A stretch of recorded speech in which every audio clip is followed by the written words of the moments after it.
Hi, everybody, and welcome to the Conscious Marketer podcast. And my name's Richard. I'm also joined by Kylie, my co-host. Hi, Kylie.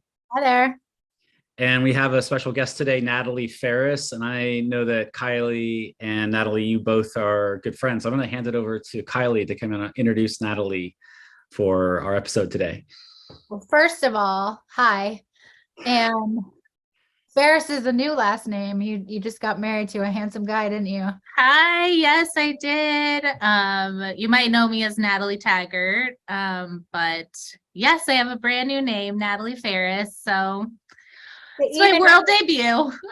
Even with your brand new name, you're still an awesome marketing strategist and copywriter. You lean heavy into story, which I do too. So I can't wait to talk about that. And she's really good with helping people sell their programs, scale their magical work, all that kind of stuff. And apparently she drinks cold brew in Minnesota in the winter, she said. So in case you needed to know everything for the entire episode, that says it all.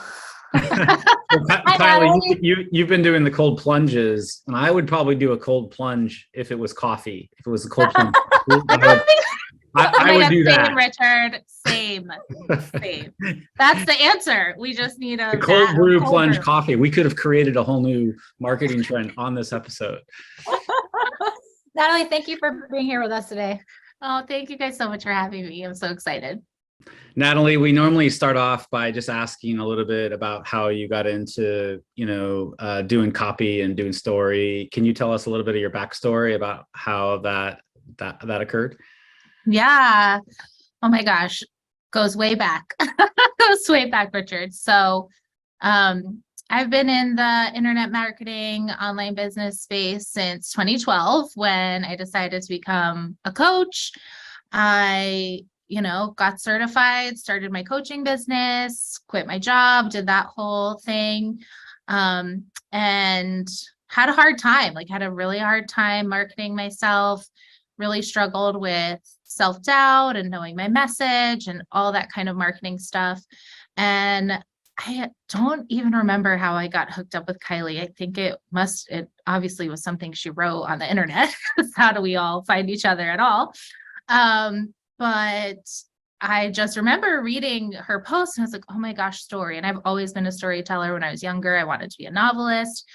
And I was like, oh, okay, that I can do, telling stories. That feels way easier and simpler than marketing. That I had kind of built it up in my head. So I started learning from Kylie and eventually realized that I liked doing the marketing better than I liked coaching. So about 3.5 years ago, I switched my business to be copy and marketing focused, and the rest is history. And I still always go back to storytelling and the hero's journey in my work with my clients and everything that I do. So yeah, it's such a gift. I love that. So you just mentioned this idea of being willing to tell stories, but not really wanting to quote unquote market, which I think most of our audience can relate to really well. Yeah. And I know that you have a lot to say about why the conscious entrepreneurial space has such a hard time marketing themselves. So tell me about that aspect of your work. How do you support people with that? Yeah. Oh my gosh. It's such a thing that I think it's starting to be talked about more now, but especially when I was getting started, there weren't too many people naming that fear, which is a fear that a lot of, as we said, conscious, spiritual, touchy-feely entrepreneurs have. Actually, it was a challenge from my coach as I was doing my second certification, as I'm sure many people can also relate to, getting lots of different kinds of certifications because you're afraid to market yourself. But anyways, I was I had this challenge from my coach, and she challenged me to do 100 coaching sessions in 90 days. And I did it with other people from my class, and 80% and they were all women, 80% of the women that I did these sessions with came to me with the fear that they were afraid to put themselves out there in their marketing. And those were their exact words. It's I know what I should be doing. I know what I need to do in order to grow my business, which is market myself, but I'm so scared to put myself out there. And I, having just kind of had that experience and newly working with you, Kylie, and kind of taking this story-based approach, was like, oh my gosh, it's not just me. I'm not the only one who has this fear. It was really, really eye-opening for me because, again, like not that many people were talking about it at the time. And so I thought, wow, okay, it's not just me. This is a thing. This is something that we're all struggling with. So how can we create a new paradigm? Like, how can we kind of reframe and redefine what marketing is to make it feel better? Because this is something I feel very passionate about. I know it's something that you guys are about, that people who have this kind of business and want to do this kind of work in the world, it's very needed. And in order to succeed, you know, for better or for worse, you have to market yourself. Yeah. So it was a really interesting and eye-opening journey. And so that's kind of how I got here. Maybe following on to that, what are some tips or some ideas to how you help move your clients, women, through the fear of, you know, putting themselves out there and getting their work in the world? Is there like one core fear or one core technique that you've seen that has really good results with people? Totally. Not to give away all your trade secrets, but I know, right, Richard? I'm like, hey. I want to know, because no. You're gonna have to book a session for that. No, I'm kidding. Yeah, I think something I always do that it really never loses its potency, and this isn't really a secret, but it's doing your origin story, like looking back at your journey, where you came from, the obstacles you've overcome, how you got to where you are. That I find every time I do it with anyone, even more experienced, like multi-seven-figure entrepreneurs, that really never loses its power. Because again, in this kind of day-to-day, when we're in the swirl of everything we have to get done, or we're in the swirl of second guessing ourselves, we don't know if it's going to work or whatever. When you take that step back and you say, wow, you know, I really have come so far. I really have overcome so much. And the big thing is I really do have so much to offer. Like, so many people struggle with like, well, what I have to say doesn't matter. There's other people doing something similar to me. When they kind of take that step back and realize, oh, I actually do have a really unique perspective. I really do have a really unique story. That in and of itself, like, it's like a switch flip. It's, oh, I can do this. I can be, you know, I do have something to offer, and it's important that I go and share it. How do you extract origin stories out of people? Everything you taught me. No, I'm kidding.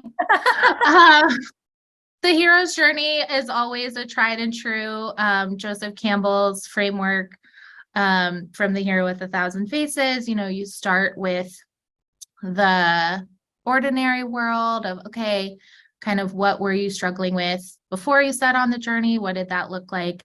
The call to adventure, like, what was that? I have renamed it. I call it the fuck this shit moment, where you're kind of going along in your day to day and you have this pain, but it's not quite bad enough to do something about. And then everybody has that fuck this shit moment where you're just done. You're like, I need to figure this out. And the trials and tribulations, you know, nobody likes the super neat before and after. So thinking about, okay, like, what did you have to overcome? What setbacks did you experience? What did that look like for you? And how did you overcome them? And then what's your gift? What are you returning to the village with? Like, what is this wisdom that you've gained, or answer that you've found for yourself that now you feel called to share with other people?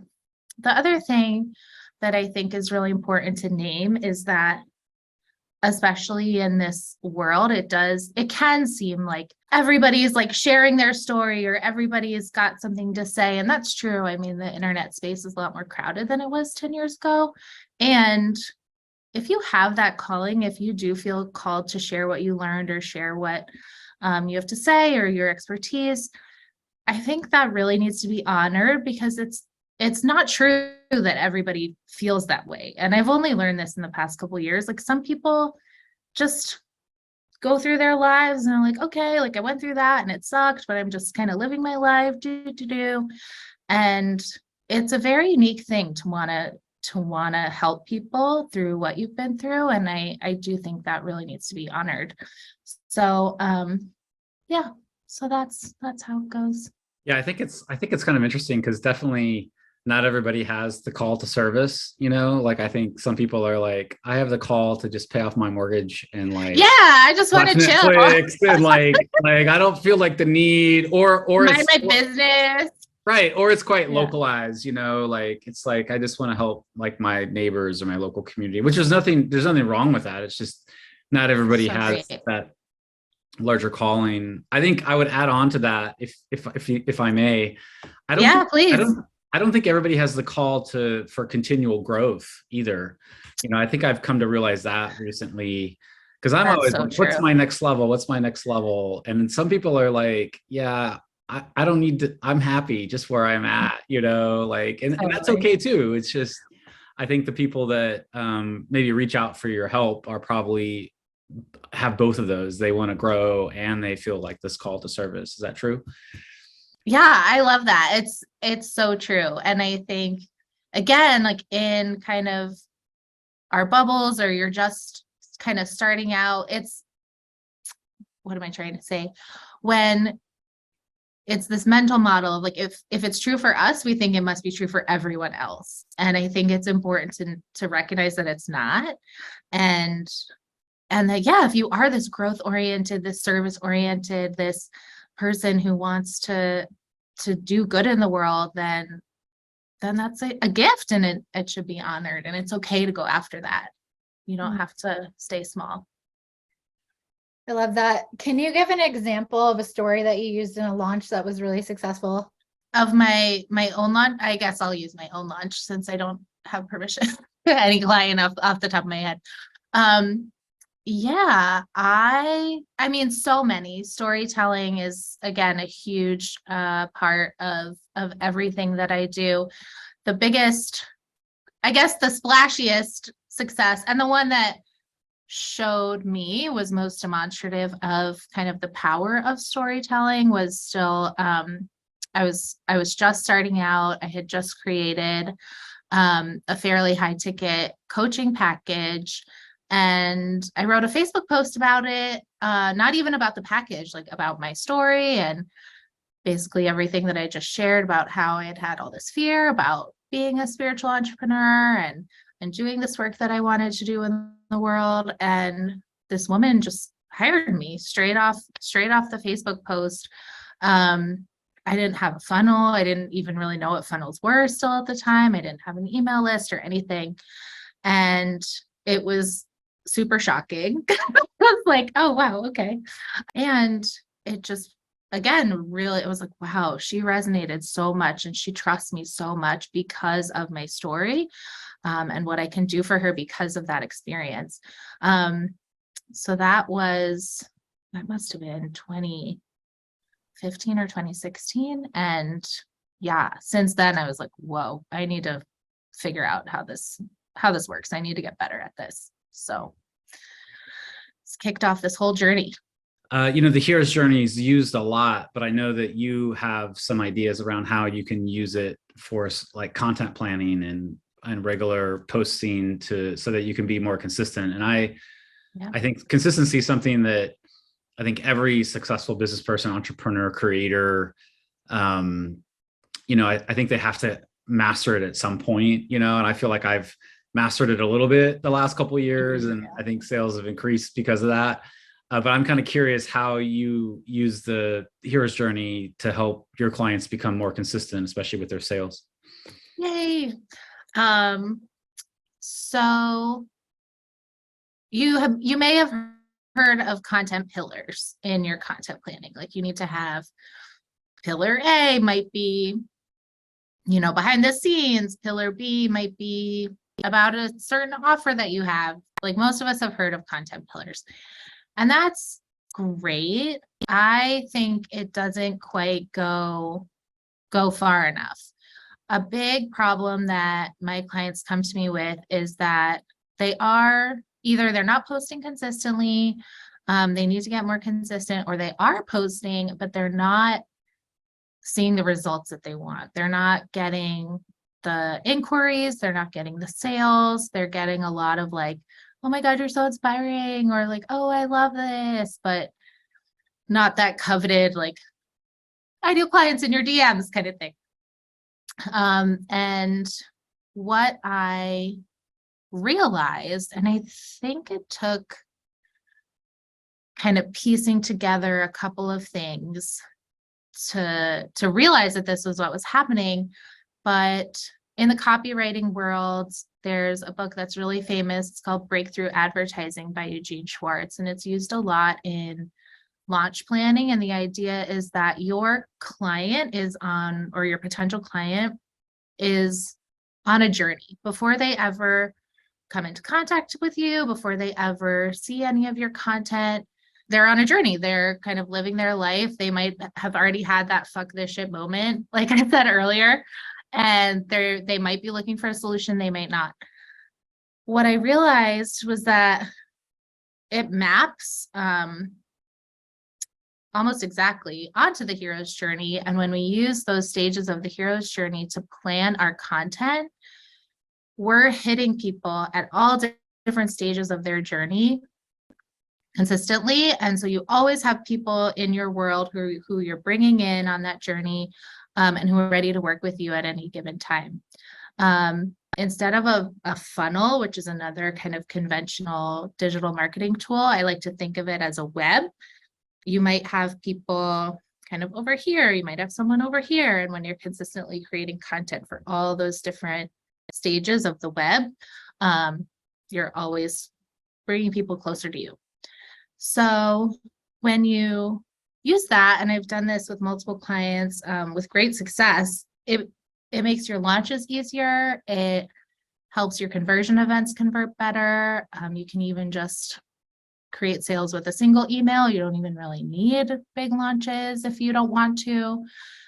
So it can work really, really well for, again, those smaller entrepreneurs who may not want a big team or spend a lot of money on tech or ads, to help them just do what they love to do, which is coaching and helping people without having to spend all their time learning marketing.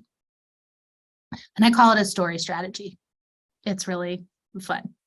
I really love that framework because I can kind of visualize it, and I can even kind of see where, on the hero's journey, there's the meeting of the mentor phase, or the meeting of the guide. It's kind of like you want your wait list. You want to like kind of pack as many people right before that spot, ready to go, so that when you're like, okay, it's time, you kind of you open the doors and the meeting of the mentor phase begins on your product launch. I can kind of visualize and feel that.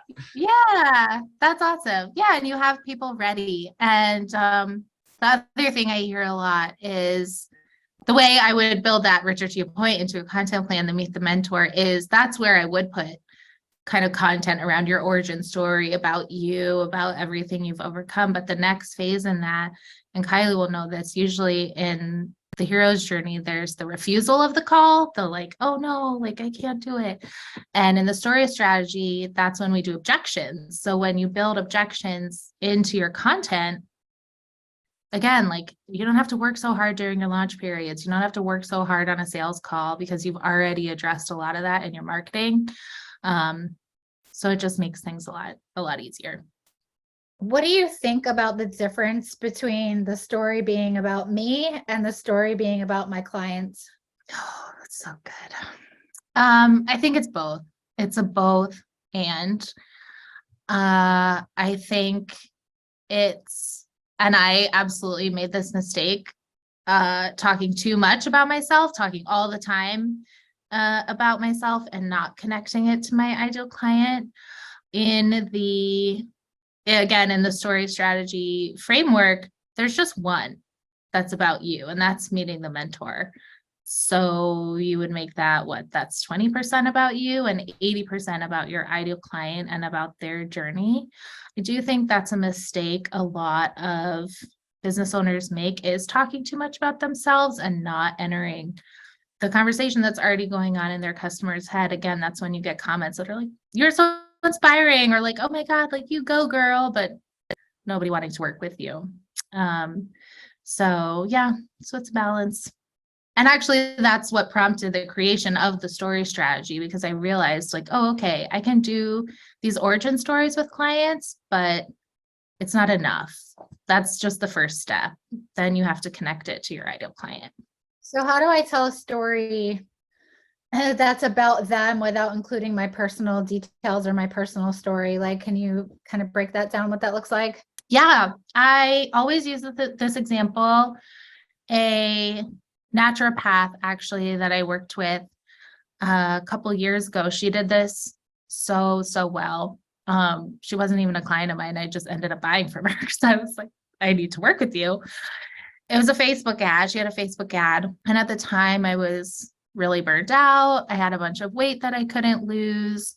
And I was just stressed out all the time. So, and I had already had my fuck this shit moment. I was like, okay, I need to figure this out. So this ad kind of came in right when I was at that point on the journey of I'm looking for experts, healers, service providers who can help me with this problem. I'd kind of already moved through my ordinary world of, well, I don't really feel good, but I'm okay. I'm just going to keep taking supplements. I was already in a phase where I was looking for help. This Facebook ad said something like, are you an ambitious 30-something female with 30 pounds of stress fat that you can't lose? I was like, whoa, that's me. So she got me right in that moment where I was looking for help. So you want to, and then it went into all the reasons why I couldn't lose the stress fat, what she called stress fat. She shared that the solution, and in her mind, but the solution would be to balance my hormones, which I hadn't thought about yet. So then I was like, oh, who is this person?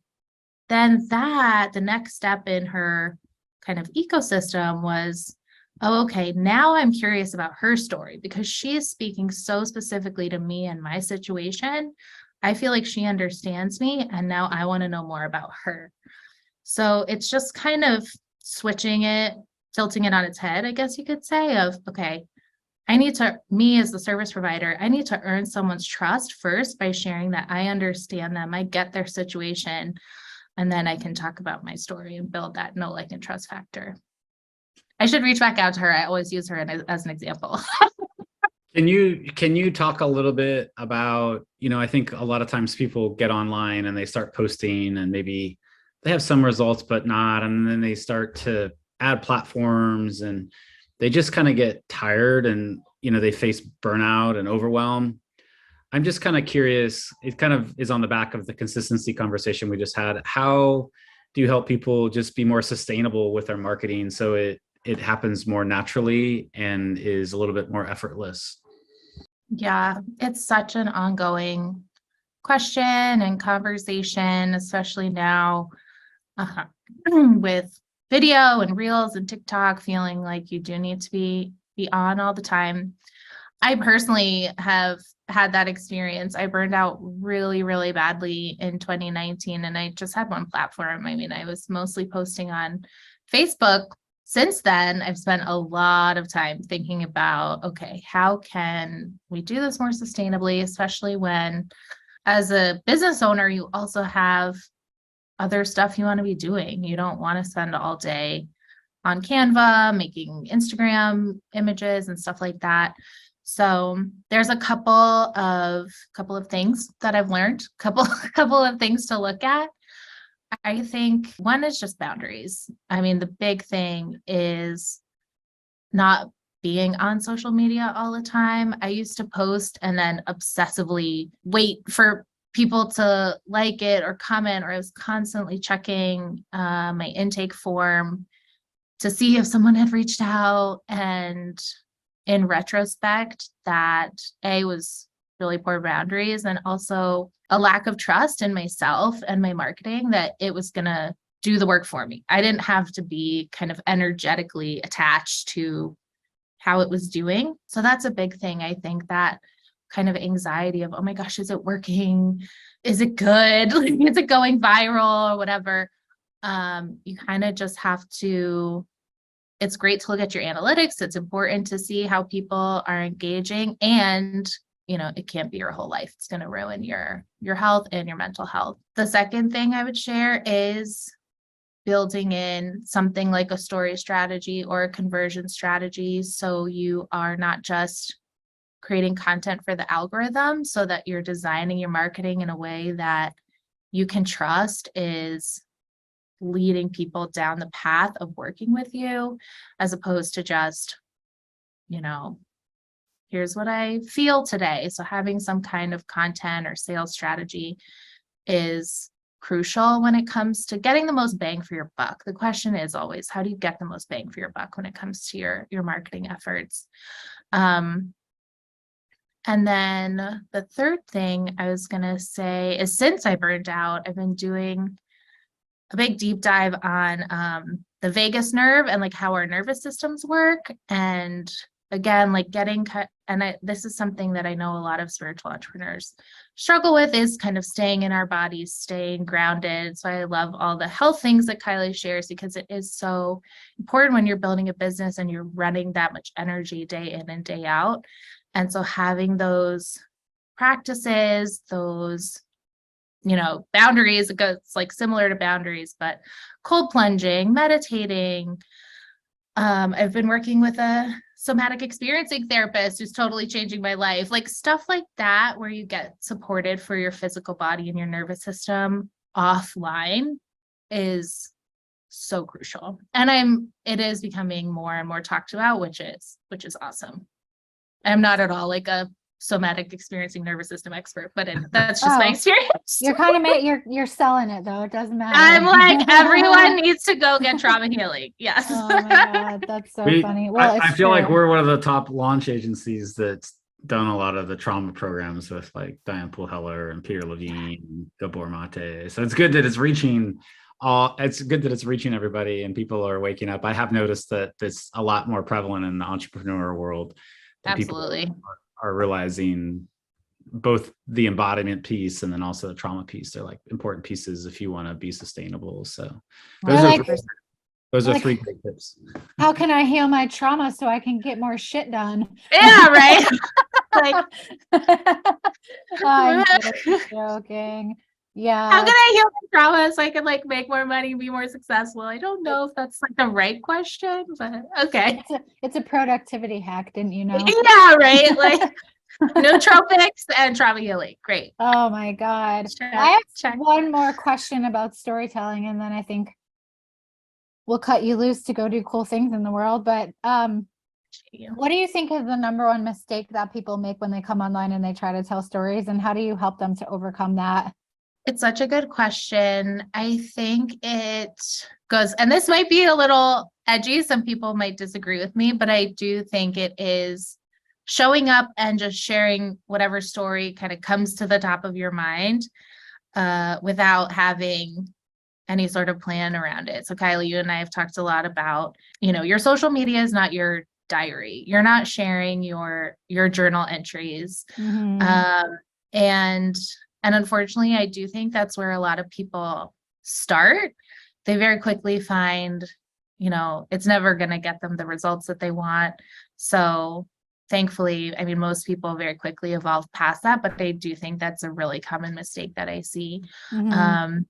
And it's just a learning curve. And so that's when you grow and you get a little bit more responsible, isn't quite the word, but you just get a little bit more strategic about it. And that's where, your brand story as it relates to the work that you do and a story strategy can really, really come in handy. Mm-hmm. Love it. Thank you guys so much. Yeah. Yeah. Thanks for joining us today. And thanks. I think you've given us a lot of great ideas around using the origin story and being more consistent on content. And of course, the cold coffee plunge bath is on the list somewhere there. 2023, January 3rd, 2020. Yeah, like we'll do that it, would Richard. be a really good promotion by some coffee company out there. So if you're listening to it, you can have it. Just invite me along or post it. We can do a hashtag cold coffee plunge. Hey, Um, Stumptown. Please sponsor us. Natalie, if people want to work with you or learn more about what you do, how can they find you? Yes, you can find me again. My new name, my name used to be Natalie Taggart. It's now Natalie Ferris. So I have a new internet home. It's thenataliefferis.com, and a new Instagram at the Natalie Ferris. So if you want to come play with me there, we can talk all things storytelling and content strategy and coffee cold plunge. All right. Thanks everybody for joining us. Thanks, Kylie. Thanks, Natalie. And if you want to learn more about Natalie, you can also go to consciousmarketer.com/podcasts. And this episode is there if you're listening on iTunes or Spotify or Apple. And we also have show notes there. Thank you so much for joining us, Natalie. We really appreciate you. Thank you guys so much for having me. Always so fun to talk about storytelling. Yep. And thanks to all the listeners today. And we'll be on the next episode with you. Bye for now. Bye. Bye. Thank you. You're awesome.